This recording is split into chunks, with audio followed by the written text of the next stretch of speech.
Aqui, no canto desse Brasil tão cheio de emoção, tem uma rádio que bate junto com o coração.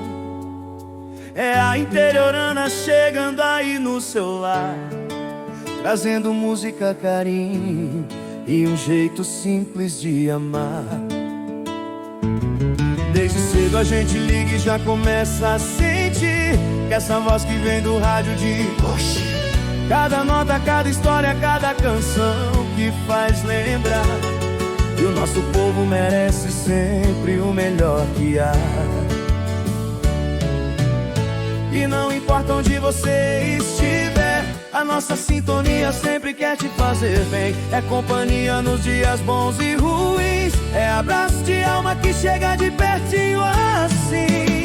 Rádio Interiorana, é amor que toca, é amor que abraça o coração. Rádio Interiorana, é carinho feito com verdade e dedicação. Do nosso jeito simples de viver, a gente canta pra você, porque ouvir você sorrir é nossa maior canção. Cada ouvinte é família, é parte desse chão. Gente boa aqui do nosso interior, gente de coração. E a gente segue firme dando voz ao seu lugar, porque o nosso compromisso é sempre te emocionar.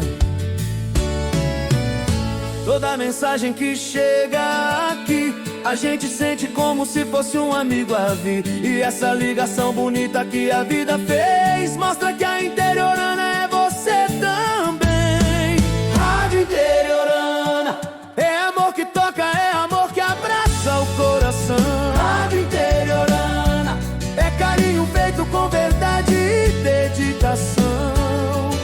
Do nosso jeito simples de viver, a gente canta pra você, porque ouvir você sorrir é nossa maior canção. E quando a saudade apertar, a gente toca aquela música pra te acalmar, porque a rádio é casa, é porto, é chão, é calor do interior no seu radinho de mão. Rádio Interiorana, é amor que toca, é amor que abraça o coração. Rádio Interiorana, a gente vive por você, ouvinte, nossa razão. No compasso desse amor sem fim, a Interiorana é assim, feita com carinho, feita pra você, feita pra te ver feliz.